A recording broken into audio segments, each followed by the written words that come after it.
Alright, as I said, while we were setting up, I am totally winging this, so we'll figure it out as we go through.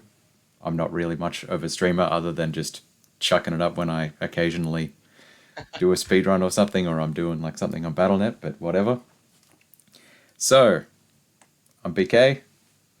Somehow I've managed to stumble across getting Ryu and Nightfall to come along and watch through one of my videos that I'm going through. I've been working on a lot of history around Diablo 2 speedrunning. I've got one series up already on the history of just normal Bale kills. I'm also currently in the middle of working through a history of 8-player playthroughs. I'm about halfway through the first video of that. So hopefully, in 2 weeks' time or something, that'll be up and running, which will be cool to get out there. But for now, when I was first setting this up, I made sure I reached out to everyone who, whose videos I stole a few seconds out of or whatever, and was clearing it by. And when I reached out to Ryu, he said, yeah, that actually sounds pretty cool. I'd like to check that out. But he's held off for a few months. Obviously got a lot going on, but that's all right. That's all cool, because he's been holding off to watch it with Jason, Nightfall, and myself to go through, and we can have a chat afterwards on this. Oh, look at that. I've got my lovely test messages up in the stream too. That's great. Cool. So essentially what we're going to do is we will come through and I will count down and we will first watch the video, and then after that, I don't know, we'll just have a chat about whatever comes to mind and we can go from there. This particular video is all about the history basically from 2001 to about 2010-ish, before any RTA speedruns took off. So this is all segmented way back in the days of Speed Demos Archive, before it was really easy to get streaming software or video recording software.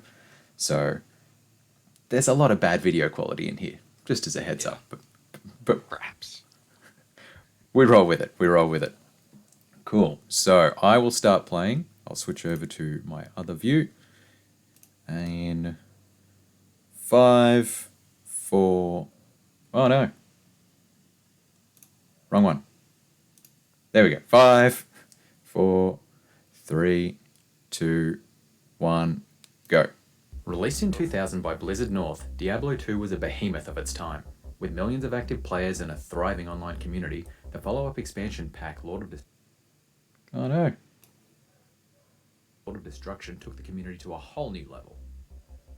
The game was renowned for what still stands today as a best-in-class gear system, with randomized modifiers resulting in an astonishing array of GG gear, which, on top of randomized maps, provided gameplay replayability that kept the community coming back year after year, even after the novelty of the campaign story wore off. The gambling-like payoff of getting the best loot was a huge draw for the player base, and online was where it was at. Speed demons were no strangers to the game.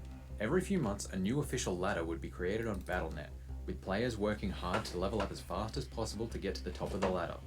And outside of the ladder competition, new players would make extensive use of rushes, where other players using higher leveled characters would play cooperatively to speed noobs through the game's content in order to help them quickly get to high levels. These rushes could often be done in under an hour, taking a player from level 1 all the way through 3 difficulties of 5 acts to the end game. With the enormous focus on the online community, the single-player campaign was largely left aside by the player base. The other dominant gaming community of the time, speedrunners, were also not very interested. The degree of randomness which supported the game's extensive replayability, as well as its underlying difficulty without online assistance, left some saying to try and speedrun it would be as maddening as the dreams which haunted the Dark Wanderer himself. And so, for over a decade, Diablo speedrunning was largely left languishing. It would take a few false starts, the rise of the streaming community, and a few feisty players to show off the true capabilities of mastery in this turn of the millennium classic.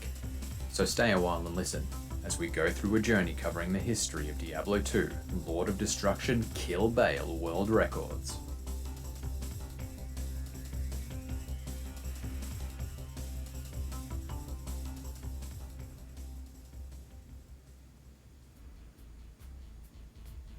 Diablo 2 Lord of Destruction consists of 5 acts, as you journey through 5 different areas of the world of Sanctuary, powering up your character on the quest to defeat the 3 prime evils: Mephisto, Lord of Hate, Diablo, Lord of Terror, and Baal, Lord of Destruction. Every act has multiple areas, and every area is randomly generated in order to ensure that practically every new game played will have a completely unique map, eliminating the ability for players to memorize specific paths or simply work through the game mechanically. Each character type has their own skill tree, with different magical abilities you can power up over time. These magical abilities can be directly used to attack monsters, or alternatively used to passively assist your own character's survival, boosting their movement, enabling them to attack more often, or reducing the amount of damage they take. On top of this, there's a universal stats screen, where for every time you level up you get 5 stat points to assign to your character across 4 different attributes. First is strength, which allows the character to wear higher level gear, like a metal helm instead of a plain leather cap. Next is dexterity. This factors into a complicated calculation of how likely you are to hit monsters, and how likely they are to hit you when using physical attacks. Then there's vitality, which determines how much life your character has, so how much damage you can take from monsters, and also how much stamina you have, which limits how far a character can run before being forced to walk. And finally, energy, which determines how much mana a character has. Almost all spells in the game cost mana, so keeping this sustained goes a long way in fighting through the hordes of hell. Gear for your character to wear is dropped randomly throughout the game. Once equipped, this can boost either character stats or skill trees, but another key part is the character attributes that are practically hidden from the player. There are a huge amount of these, but the key ones for our purposes are resistances, hit recovery, run walk speed, and cast rate. For resistances, these come in 4 types and reduce by a percentage the amount of damage a player takes from magic attacks from enemies. For example, fire resistance reduces the damage taken from an Inferno Fire Breath. On hit recovery, whenever a character takes enough damage in one hit, there's a chance that they will get stunned and go through a hit recovery animation. Getting faster hit recovery can shorten the time of this animation, allowing the player to keep killing their foes or simply get to safety. Run walk speed allows the player to travel faster, making avoiding monster mobs easier, or simply making it quicker to get from point A to point B and finish the game. On cast rate, every character type has different animations to cast their spells. Just like with hit recovery, faster cast rate gear can reduce the length of these animations and thus the time between spells, allowing you to escape to safety or keep killing even faster. As a final quirk to the gameplay, and perhaps to address some issues in the online community's use of rushes, Blizzard added a requirement that a character must be level 20 in order to proceed past a set of mini-bosses in the final act called the Ancients before facing Baal. What all of this amounts to is getting through Diablo 2 fast means managing 3 key things. First of all, speed of movement, just physically moving your character through from the rogue encampment at the start of the game to the Worldstone Chamber at the end.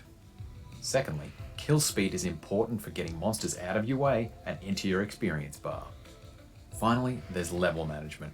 It becomes really important to get to level 20 as quickly and efficiently as possible in order to face the final beast. In a game fused with randomness, the variability in any given playthrough's maps, gear, and ability to level is overwhelming. So much so that if you even brought up the idea of speedrunning Diablo 2 on the Speed Demos archive forums, folks would simply point and laugh. It took 4 years after Diablo was first released for there to even be a mention of truly speedrunning the game in the Speed Demos archive community, open to any possibilities for what a category could look like, but mostly premised on the idea of a team run online. Even so, it would take almost another year for anything to come to fruition. After getting involved in the discussion early, the first recorded speedrun of Diablo 2 was completed on June the 11th, 2005 by David Marshmallow Gibbons. Coming from a background of perfect dark elite speedruns and staring down the laughs from the SDA forums who put initial estimates at 7 hours, Marshmallow chose to eliminate randomness by tackling the task in a segmented manner.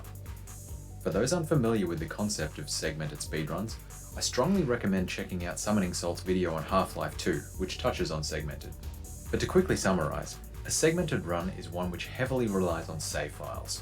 By reloading a save file, it allows a player to retry a specific segment of a run over and over again until you've optimized it as best as possible before moving on to the next section.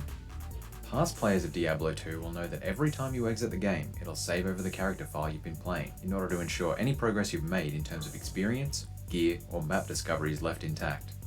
For the purposes of Marshmallow's run, this meant that he had to make separate copies of the game's saved character files each time he was satisfied with a segment so the game wouldn't overwrite them.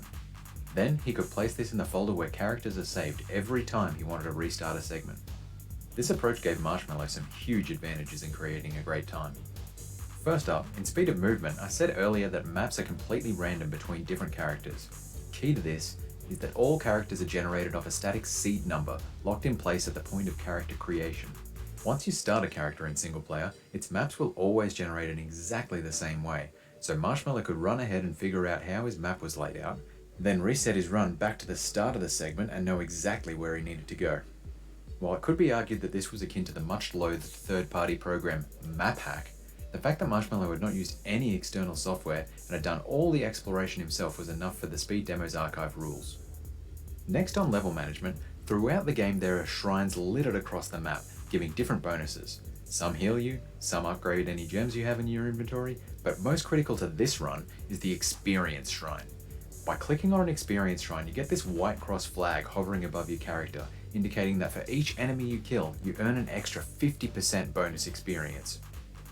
Shrine positions on maps rarely change, especially in Act 1, but the type of shrine changes every time you load a character, so by reloading his character over and over, Marshmallow could efficiently level up his character as quickly as possible. Additionally, in the game there often spawn unique monsters, ordinary monsters who get a damage and life bonus, as well as rolling a randomly generated magical attribute. These unique monsters come with their own names and minion groups, which give 500% experience for each member of the pack that you kill. So killing a pack of 5 monsters in a unique group is as good as killing 25 regular monsters. While Marshmallow didn't seem to be fully across the mechanics of this, in his commentary on the run he was happy to exploit it where he could, especially in the case of super unique monsters, which are uniques that are guaranteed to spawn on specific map tiles, like Bishibosh the Shaman in the Cold Plains, or Dark Elder, the zombie who spawns in some ruins in the Lost City in Act 2. By knowing where these monsters were guaranteed to spawn, he could make sure he ran to these locations and harvested all the bonus experience he could as quickly as possible. So, by settling on the segmented run playstyle, Marshmallow had tamed the beast named RNG as best he could.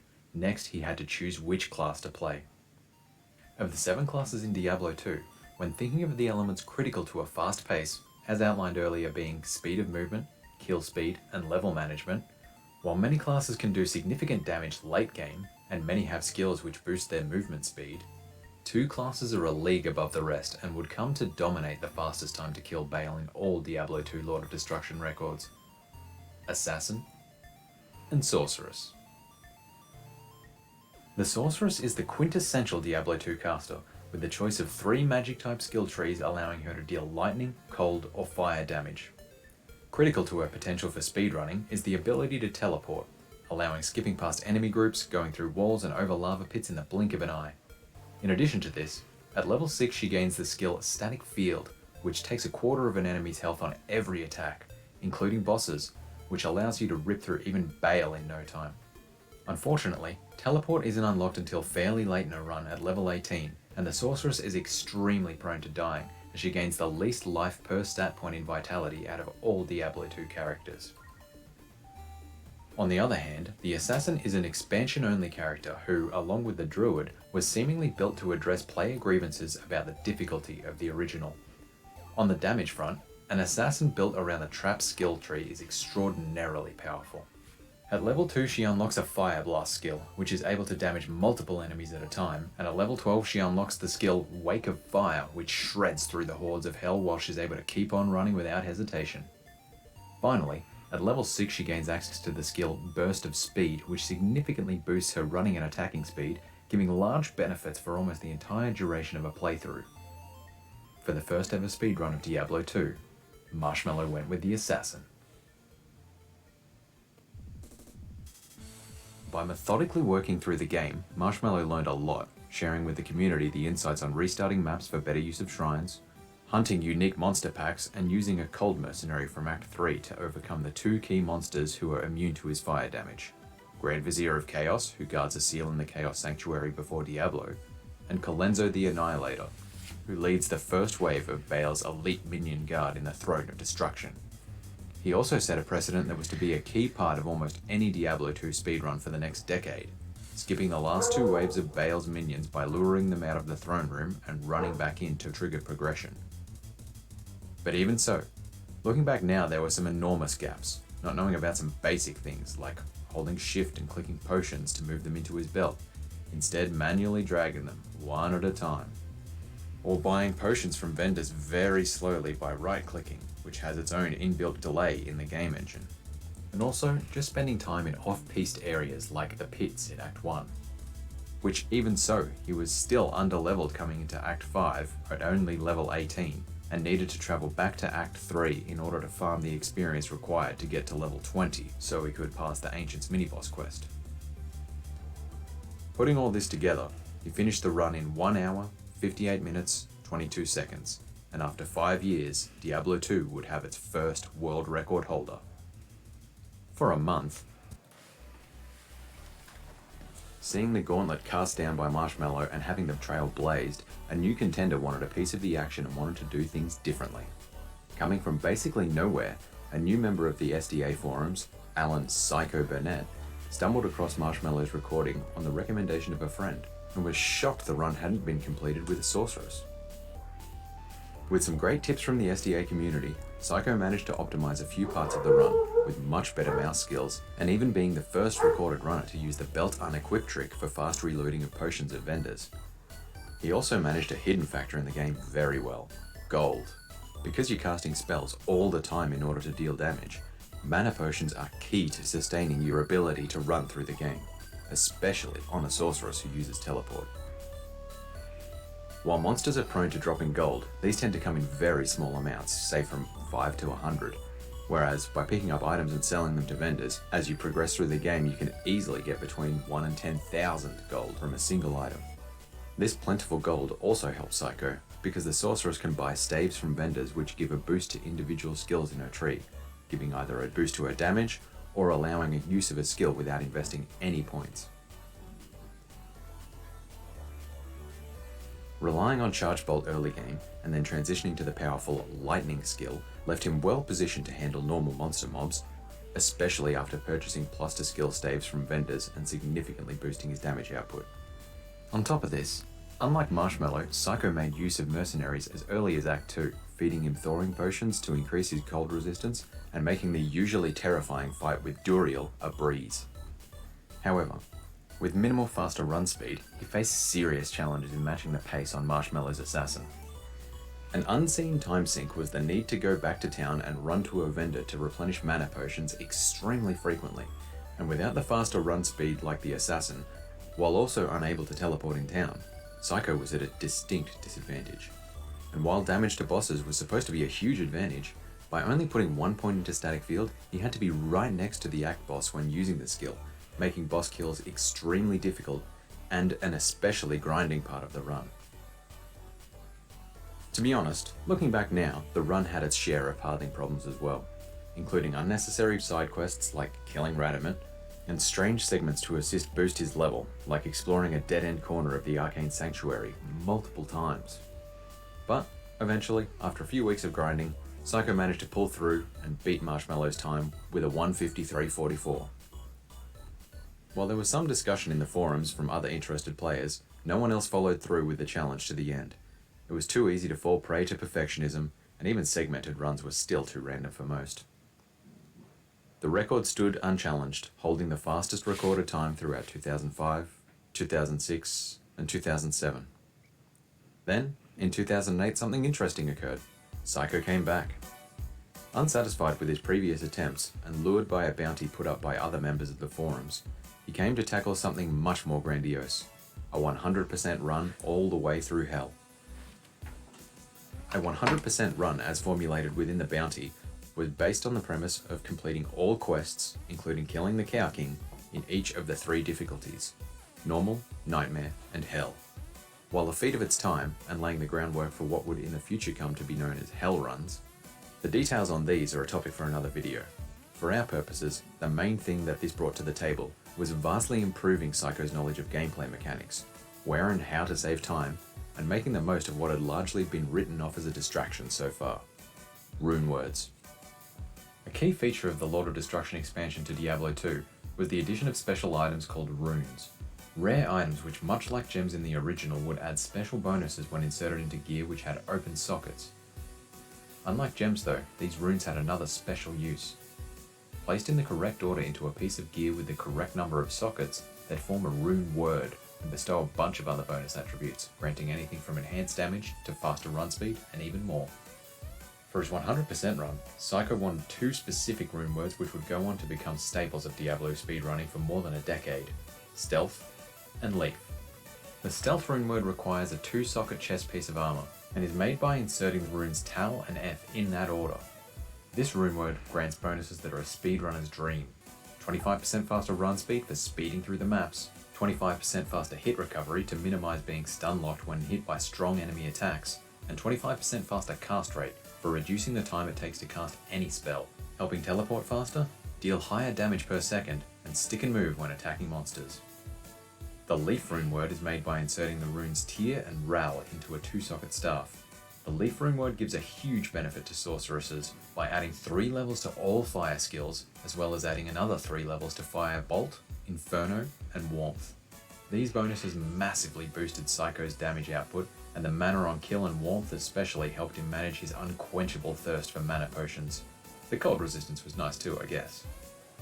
While being extremely powerful in and of themselves, rune words also come with the advantage of rolling the same attributes every time they're made, playing another critical role in reducing the randomness that was so daunting to speedrunners in taking on Diablo 2. Now, anyone who's played Diablo 2 knows that rune drops are incredibly rare, but luckily, there's a spot very early in the game that can be exploited that almost guarantees runes: the boss of the optional quest in Act 1, the Countess. The Bathory-inspired end boss of the Forgotten Tower quest, at the bottom of a 5-level mini-dungeon, the Countess has a particular property in her loot table in the Lord of Destruction expansion: a special rune drop slot that can drop runes as high as the level 19 required Ral within 15 minutes of first booting up the game. Distinct from any other monster in the game, the Countess has 2 separate item drop calculations. One rolls for up to 5 items to drop for the player to pick up. Another rolls for up to 3 runes to drop from her special table. However, much like an Act boss, the Countess is limited to only dropping 6 objects. And because items take priority over rune drops, this means that the more items you roll, the less runes you get. So anytime the game would try to roll no item drop, it is instead commonly replaced with a random roll of a rune from a special rune list unique to the Countess. This is especially helpful in single player, as the chances of a no drop roll are much higher than when playing in a group online. With all this, it's fairly common for the Countess to drop 1 to 3 runes every time you kill her, which can be done repeatedly by save quitting the game and running to the bottom of the tower again, saving any progress in gear and experience gained along the journey. Even better for speedrunners, the chance to drop the specific Tal, Eth, Tyr, and Ral runes are actually fairly high, especially considering the otherwise chaotic level of randomness permeating the world of Sanctuary. With runes in hand and a course plotted, Psycho 100%ed the game in 4 hours and 2 minutes, but with his appetite whetted, after a long dry spell from the world of Diablo, Psycho wanted more. On the 3rd of March 2009, Psycho set a truly ambitious target: to beat the game in under an hour. Taking all the learnings from his previous segmented runs, targeting rune words and optimizing his leveling locations, he was still committed to the Sorceress. However, a combination of the increased difficulty and time investment in theory crafting, along with the normal burdens of day-to-day life, meant that progress was slow. In the end, after 2 years of slowly chipping away at this project, Psycho would stop updating the SDA boards on his goals and strategies, and aside from 2 random posts in 2013, he was never heard from on the forums again. But that wasn't the end for Diablo 2 speedrunning, it was barely the start. Psycho's 100% run, and especially the YouTube videos with insightful and humorous commentary, had inspired the SDA community, and it wasn't long before a new record for the normal Bale kill was set by a new member to the forums, Laszlo Bymank-Sita. Not long after the discussion started on the sub 1 hour run, Bymank joined the conversation with some tips, and before long he was completing his own assassin run to replace the now half-decade-old records set by Marshmallow and Psycho. Taking some of the low-hanging fruit in playstyle, shift-clicking potions, not wasting time in useless areas, and not needing to return to earlier acts due to underleveling, he made the most of the rune word strategies pioneered by Psycho, and even added his own optimizations like implementing the stealth bug, which is a poorly understood mechanic obtained by inserting the runes for stealth before hitting the required level to use the runes in the game. This minor bug gives 25% faster run speed for around 30 seconds, as long as basically nothing happens to force the game to think about how your character stats should actually work. In all, these optimizations added up to nothing short of a massive time save. On July 29, 2009, Bymank loaded his run to YouTube, with a final time of 1 hour, 15 minutes and 2 seconds, re-establishing Assassin as the Queen of Speed in Diablo 2. Marshmallow's first Diablo 2 world record had stood for only a month before Psycho upped the standard and set a record that stood for nearly 4 years. How long could Bymank hold on to the record? He'd played smooth, optimized drops, and gotten a hell of a time. The members of SDA couldn't see much improvement on the Assassin, and most were banking on Psycho coming through with the goods that we now know would never be delivered. In the responses to Bymank's run, there were some oddly specific suggestions, and on the 9th of October, the SDA community would stumble across a video that wasn't quite ready for circulation. Coming out of nowhere, Fragfrog had broken the 1 hour mark, blowing expectations out of the water, and setting a record that is still on the Speed Demos archive page for Diablo 2 Lord of Destruction in 2021. In this amazing run, Fragfrog would use what would ultimately become the best-in-class practices in speedruns for the foreseeable future, almost exclusively focusing kills on unique enemy packs and resetting areas multiple times to grind experience from them, leveraging shrines to their ultimate potential. As mentioned earlier in the video, level management and getting to level 20 as fast as possible is critical in a Diablo 2 speedrun, and focusing attention on unique monster packs is a great way to assist this. Because you get 500% experience gain from each enemy in a pack surrounding a unique monster, recognizable by the designation minion under their health bar, it's often not worth your time trying to kill any monsters other than unique packs. And by exploiting experience shrines on top of this, Fragfrog was getting as much as 750% experience for each monster he killed. For a quick example, see the start of his run. Here, he has an experience shrine as he comes across the super unique monster pack of Ryuquezacotl. Since Ryuquezacotl tends to spawn with around 6 to 7 minions, each time he spent around 10 seconds to kill just Ryuquezacotl and his minions, it was worth as much experience as he would otherwise get from 50 to 60 other monsters of the same type. While Bymank had some similar elements in his run, grinding Ryuquezacotl for experience for example, he had still spent a good amount of time killing non-unique packs.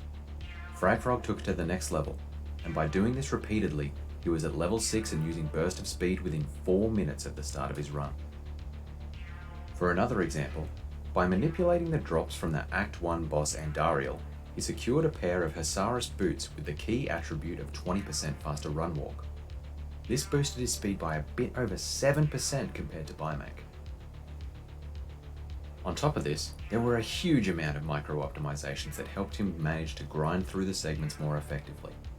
For example, getting a shrine right next to his Cold Plains waypoint. This location is the most likely to spawn experience and skill shrines, and it was much closer to the waypoint than what Bymank had, saving around 10 seconds per check on each save and quit. In areas not critical for leveling, he could keep using this shrine to generate a skill shrine to help boost his damage output against bosses and increase his run speed even further. Taking things to the next level, there were even more subtle tricks like using a dagger instead of the assassin's default weapon, enabling faster laying of traps and saving a fraction of a second every single time he attacked, as well as using gas potions against the fire-immune must-kill mini-bosses of Grand Vizier of Chaos and Colenso the Annihilator, among a bunch of other things. In all, the run wasn't perfect, but it was close enough to deter others from thinking they could best it. Fragfrog continued to play and foster a community around getting through Diablo 2 as quickly as possible, starting an 8-man group targeting the 100% format pioneered by Psycho. Early discussions of this at SDA showed promise, but were still focused on the segmented aspect, which was hard to coordinate across 8 participants and only amplified through non-BattleNet multiplayer. Eventually, he and another key member in the discussion, MFB, would migrate across to a German-specific Diablo forum at indiablo.de to lead dedicated BattleNet ladder speedrun groups, and it was from here that the next phase in Diablo 2 speedrunning would emerge.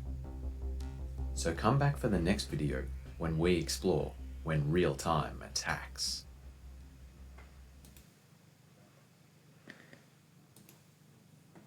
Alright, there we go, that's part 1. Yeah. Thank you. I. It's been many months since I watched it, and I forgot how cheesy I was in it. There you Oh, I love the Deckard Cade line when you were like permeating the air around here. go. Yeah, it's yeah, no, it had been quite a while, but it was just like I forgot how basic I was in all this because basically my pitch for it was anyone who is completely new to Diablo 2 speedrunning, someone who played it in like 2001 or 2003 or something like that, and had never played it. Let me just bring them back up to speed with all the mechanics, everything that you could possibly want to understand. So, some stuff that seems pretty basic to guys like us, I suppose, around, what is a rune word, for example. Sometimes, Hmm. you just have to get that stuff out of the way. Yeah, but the good people need that. It's true. I forgot, not that I forgot, but back in those days, um, it did strike me, I guess unusual, just how much people really didn't believe you could speedrun Diablo 2. Like in the forum posts that you highlighted, it was like that a lot on early Twitch too. People like they just refused to believe it. There'd be more comments like you can't speedrun Diablo 2 more than like, oh, this is cool, at least in the beginning. Yeah, for sure. I think I've got a clip of you somewhere. I don't even know if I used it in part two or not, but it's just like when you got, I think it was the second world record you got over Lav, and you're just like, yes, Diablo 2 speedrunning is a thing. Just trust me, all right? I'm doing this right now. Yeah, that'd be like one of the most common things people would say when they come in and see Diablo 2 speedrun for the first time. Like, what? The disbelief. And I'm guessing Ryu probably got a little bit of that with like actually running hell runs as well on top of that. I did. I got a lot of that from Teo actually, but it's funny because he actually jumped in and he started getting records before I did. Just need a little bit of motivation. He just needed to see me sort of grind it out and then see where I was failing. And then, I mean, he had like 2 or 3 years on me before I even got into the scene. And then, yeah, that was the original competition, Teo and myself for Hell. But that's kind of cool. This video because I didn't know about the SDA. I didn't know about these original people. So I've been enlightened. So yeah, thank you for that. Oh, no problem, no problem. I So always what? thought that Indrek was the first. Indrek's pretty old school, yeah. Like he's been around a long time. Yeah, But yeah, SDA is super old school. Like when I think of SDA, I think of like Justin TV. there we go. Yeah, it's funny like that. Like the history goes back further than you'd expect in general. Yeah, So, That first, go for it. sorry, No, go for it. that first source run was using Lightning, not even Fireball, not even they're using Charge Bolt at least, but I think their end game skill was Lightning, and it's like, well, nowadays, like if they were what's the skill swap casting? If they were Yeah, swap casting Lightning, then yeah. that could probably hold up. Is that might be the strats nowadays? I don't know anymore. I think it was It's for a just while. Nova again. Oh, It it's Nova went. again. I think it went to Fireball at some point. I think Indrek was using Fireball, and then it went back to Nova. yeah. It's funny that point. Like, and I even sent Nightfall a thread on this when we were discussing it after I first released the video. In like the first hour or two after the very first, like in the next video, it covers off that Lav actually put up the first RTA speedrun. Fragfrog comes back into it and basically lays out you should run it with the sorceress and run it exactly this way. And no one listens. And then 7 years later, that's exactly how the sorceress is being run, using Nova strategy and everything else. Everyone else kind of just worked their way back to exactly what he came up with, which is just. It's interesting, some of Yeah, the guys who are Ryu. around a long time. Have you ever just like thought of a strategy and just didn't end up trying it, and then later on, like it actually became a strategy? Because that's kind of what happened to me with Beetle Burst. Yeah, Beetle Burst. I was about to say Beetle Burst. Because when we're doing Countess runs, there's so many people that come in chat and they're like, "Why are you spending so much time doing Countess?" And sometimes it made you think, like, "Yeah, why are we spending so much time here? Maybe I could just do Beetle Burst or something." And I didn't think I could kill Andy fast enough to make it worth it. But lo and behold, like 5 years later, like here came the Beetle Burst strats. And then Slimo comes back, like, I don't know, 5 years after that, and does the, what's it called? The jail The strats. jails, yeah. Yeah, the jail strats. It's so crazy.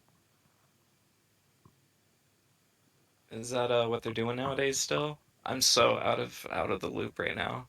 Yeah, it's all about the first, like, 10 minutes of the game. You gotta get everything right.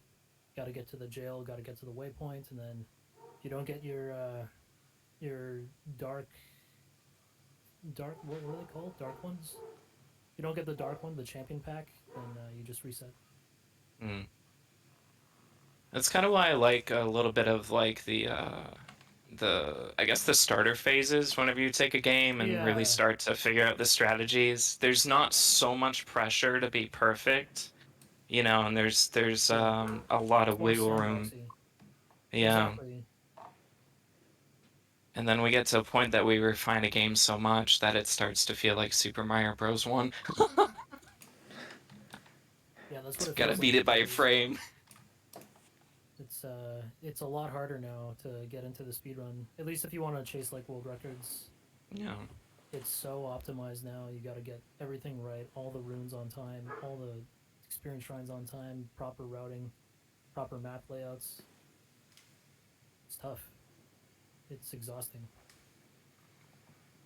Yeah, we'll probably just circle back to segmented. We'll like just take out all the most of the luck and be like, yeah, no, we'll just go back to segmented. I mean, I would be open to like, for example, Resident Evil, like the speedrunning community for Resident Evil. I think it's Resident Evil 3. There's a locker, and you can either get a Magnum or a grenade launcher, and you have to run all the way there, which is like I don't know, 10 minutes. And if you get the Magnum, it's instantly reset. And what they did, they came together as a community. They're like, hey, let's all agree to run this mod where we all get the grenade launcher every time. And so I think it'd be really cool if the Diablo 2 community was like, okay, how about we just start with Taleth in our inventory? So that way it's not just grinding all the time. Be an interesting point. Or even pre predetermined loot tables. Yeah, Maybe predefined like loot tables Andy or always drops those Thesaurus boots. I mean that was you pretty know? cool. I never even thought about that. You could do that. But we Yeah, could even do it's something like segmented. um your character starts with a jail layout, for example, with the dark ones. Mm-hmm. Just some kind of agreement because like nowadays it's just grindy. Yeah, But I mean, at the same time, it's a world record for reasons because somebody else did it. Somebody dedicated that time. yeah, it's true. Yeah, it's tricky. It's like, I don't know. The thing, personally, as a viewer and occasional player, that I love about the speedruns is, that variety and just, the ability to play to the map or play to the skill and, like, it's just engaging that way. But if you compare it to just about any other speedrun category, like, or any other speedrun game, the fact that there is all this randomness and there was that ability for variety is kind of what made Diablo different. And I don't know. Yeah, you're right. That's just we're becoming more and more like Mario over time, and that's kind of the nature of speedruns versus I don't know the nature of just playing the game really well and Yeah, being entertaining. I don't know. yeah. It was fun to be part of the more exploring part of Diablo 2, where you're just still trying to figure out routes and what to do. But hey, like you could even say D2R. I mean, they're patching the game, and there's going to be different skill effects and different balances. So more exploring for people that want to, carry the baton from D2 to D2R. It's true. It's a bit more like True that. PoE, I guess, that way because they're constantly patching PoE and changing the layout there. I don't know that there's a huge speedrunning scene there, but there's a huge streaming scene on it. Yeah. Well, PoE,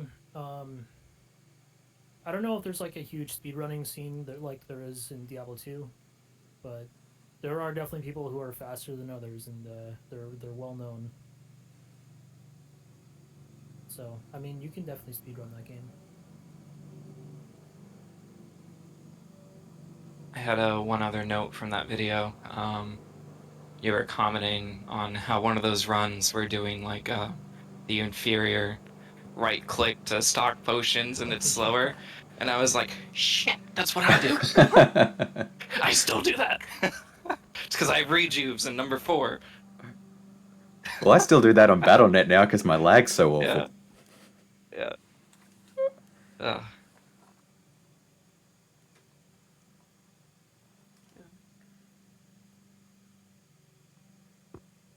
it's definitely a good video though. Really good for the good people who need a refresher on all the mechanics, because that's definitely something to consider. Sometimes you just watch something and you can't follow what's going on at all because none of it's explained, but you did a really good job Yeah, building that up. Yeah, yeah, thanks. really nice video. Oh, there we go. Everyone. McAlb's in the chat and is saying that the most exploring phase right now is around multiplayer and trying to figure out a 2.4 8-man strat. Which you were Honestly, on. if I could guess, Go for it. sorry, go ahead. No, you go for it. Okay, so I was just going to say, like, you were on, and I know this because I did all the research, but you were on Bender's team at the very start for their big 8-man runs last year. How did you find, like, coming to that category as a completely new thing? Like, that'd be pretty relatively fresh territory in terms of what could have been done. I know Yeah, it was you're a really guy who likes cool. pioneering. It was awesome because like just to see so many experienced players come together to do like a speed run together. Awesome. I found for me like the most difficult part was like getting people coordinated to actually do it. And then sadly enough, like I had to drop out. I can't remember why I had to drop out. I had to do something. But I mean, I've always been one that wanted to do different categories for Diablo 2 just to keep it fresh, like kill side quests, bosses or something. The 8-man also a very good idea. How did you find races as an approach? Like, Indrek went out and built that whole Diablo Run website, and I think at Yeah, first it was mostly focused on potential for races rather than anything else. I love racing. It honestly, it's how the game was meant to be played, in my opinion. Because like, there's a difference between being the fastest uh player, like world record holder, and there's a difference between like being the best racer. Like you have to be able to be consistently fast, multiple times, no resets, versus like you grind out a very fast run one time over the course of maybe 1,000 hours. Yep. And do you Completely think different it's skill set. yeah? So what is it? Just the fact that it's really hard to get people together that holds back the races, just like it is difficult to get people together to do multiplayer runs? I think it's a bit of both. One is the coordination, and two is like stigma. It's like, oh, why are we doing races when we can just speed run? Yep. yeah, and how long they are, because, it's not a short game. If it was a game where you could beat it in like 10, 20 minutes, that'd be different. I used to do some speedruns live. I think that's what the website was called. I used to do some Diablo 2 races on there. The record should still be on there, but we would do stupid stuff like Players 8 Hardcore impale pit spawn the foul dog. So it gives you a fresh spin, and it's extremely difficult, but you go in there and you try to do it, and then um, do what you can. That's um that's the part of races that I really like, is you can do something really stupid and it can still be a lot of fun like that. Yeah. And another thing is Diablo 2 is like highly modifiable. You can add items, you can change monster stats, all sorts of things, drop rates. So there could have been some really cool content if people just wanted to do it. Like Indrek and his brother, they worked so hard on that website, and I don't even know if it's going to get put to use now with D2R. Sorry, just muted myself because my dog was barking. Yeah, I totally agree. Like, I don't know. I still talk from a bit with Indirect, just messaging back and forth, a little bit about history stuff, but also just prodding him about the website because I love Diablo Run. I think it was a great thing for the community. It's just a shame that we never really pulled together behind it. Yeah. I think those kind of like crazy races like Pit Spawn or even just like, I don't know, beat Andariel under level 10 or something like that. Like, could be a lot of fun, nice, short, sharp, or, as you say, like Diablo 2 is pretty open. We could be sharing character save files and just go, okay, do a Nightmare run, but we're all starting at the start of Nightmare or something like Yeah. that, right? Hmm. But I guess it's just a matter of actually coordinating and getting people here. I mean, I've I got, think the big fear was people were afraid of the community being spread too thin, yep, with like all these different categories, people grinding out different runs. But sometimes you gotta add some spices to your community to like keep it going. yeah, Yeah, for it's sure. very true. Like, I think I reference it a lot in my other videos, but like, I think a lot of what built up the community was guys like you guys actually having a presence on Twitch and having an engagement with your chat and just getting people into hanging out and that kind of just bringing spice to it all beyond just the basics of showing up and running the game really well. I mean, if I look at someone who does that incredibly well, Bender does it. Like, he is the ultimate anonymous guy who shows up and just plays Diablo 2 really, really well, gets people engaged by it. But there's more to Diablo 2 speedrunning than just that, right? And that's the best part about the community in general was like, I don't know, turning on Nightfall stream on his 30th birthday when he's just doing literally nothing and shouting at Joe. Oh dear. Yeah, that was something else. But yeah, Yeah, Ryu brought a lot of still does a lot of hype, and because I remember when Ryu first came on the scene, I was just like literally blown away by his enthusiasm and excitement, even as he was just charging to his death nonstop. It was so good. It's a good way to put it. Just constantly grinding that hardcore. Yeah, the hardcore and softcore was a little bit of I think what people were afraid of with the decisiveness, the hardcore and softcore, and then the player settings. Yeah. yeah, it's funny to I me guess actually. Pete. I never covered it off in the video, and it's crazy considering how much detail I went into it. But like every conversation back in those days was all just about no, you just play it with players one. But like changing the players count has always been a standard feat, well, since 1.07, I think, a feature of What? Diablo 2, right? So it seemed crazy Mhm. that they weren't doing Players X at all in those early segmented runs, considering they were optimizing everything else. Yeah, it's true. I always looked at it as a like a difficulty setting. Like if, you're gonna start a level on Halo, it's like you're doing normal, you're doing legendary, and that's how I always looked at the player setting. It's like you pick it at the beginning and kind of stick with it. Um, so I never really dabbled into Players X. I always like me personally, I'll think about like, okay, I'm gonna do this now, and then I'll do that later, and then I'll do that even later. Because I was ambitious. I was like, I want to get really good times on Players 1 for every class, and then I'll do that on Players 8, and then I'll do that on Players X. It's like biting off way more than I could chew. And I did that with P1. I got some of the P8s, and then like I think when it came time to do like Necromancer or Barbarian, I was just like, no way, this isn't gonna happen. I'm not gonna fist fight Diablo for an hour. Yeah, same thing happened to me. I wanted to get all P1 before I moved on to PX. And it's funny because I almost had all 7 world records, and then just Christmas Day, freaking no, it was New Year's. Um, Black Death Doom. He takes my barbarian, or was it my druid? No, he takes my druid away. and then after that, like I go from 7 down to 6, and then just everybody attacked me from all angles. I went down to like 4, and now I'm at like 0 again. So Rip. I had a good run. It was, well, you had a lot of good runs and a lot of rip runs, but that's how it goes. Yeah. Cool. All right. I know I only had you for about an hour, Ray, but was there anything else we wanted to just, I don't know, generally chat about, cover off things? I sound Not off the top of my head. cool. Well, it sounds like if I want to organize some races or something, I can probably get Indrek and you guys involved. It's just a matter of coordinating the time.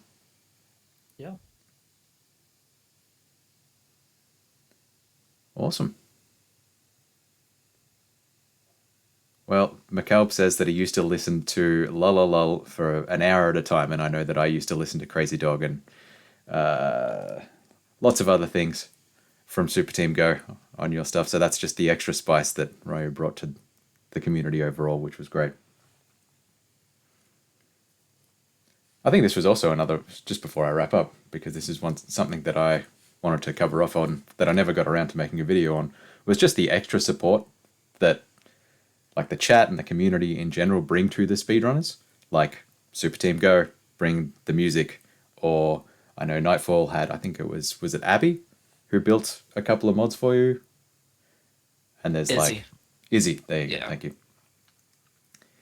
And then there's like, I don't know, the CMD in my chat right now, competitive muff diver, who's always in just about any stream that I possibly ever go to, and is like providing tips on strategy and like subtly backseating. But that's amusing as a viewer, probably not very much so as a streamer. But but yeah, no, like I think part of the, how there's the reset for the top left town exit. That's like, that was entirely TP Scrollbot in Indrex's community. And there's all these like hidden players in the community who've like brought insights and coached people up. Yeah. And it's just like, I don't know. Whenever I see it now, and now that I know about them, like if I ever see someone talking about top left town exit or the Act 3 jungles layouts and that kind of stuff, I'm like, I try to call out TP Scrollbot because, it's the big guys who get a lot of credit for just, bringing it to the community. And, fair enough.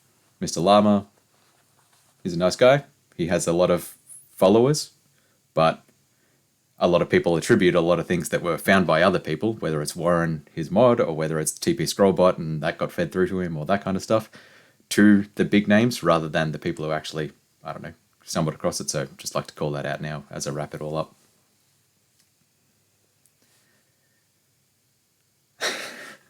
Sorry, just looking at chat. Cool. So, yeah, no, this was great. This was good fun. Honestly, I'd probably just have a separate chat at some point to both of you guys. But, yeah, this was nice. Encourage everyone to go out and watch the other parts of the videos. I do get better as time goes on. I know it's funny how you hear your own voice and you're like, oh, man, I was so cheesy there, or I did a very awkward sound cut there, or that kind of thing. But, you learn as you go on. Yeah. So, yeah, coming soon. History of 8-player world records. There you go. So we'll wrap it up there. I don't know. I'm so bad at streaming that I don't even know how to rate anyone. I should look up who's online. I understand. I stream like once a year, so every time I come back to Twitch, I'm like, what is this? What is that? What? How do I do this? All right, Diablo 2. Let's look at who's in Diablo 2 right now. Is anyone in Classic?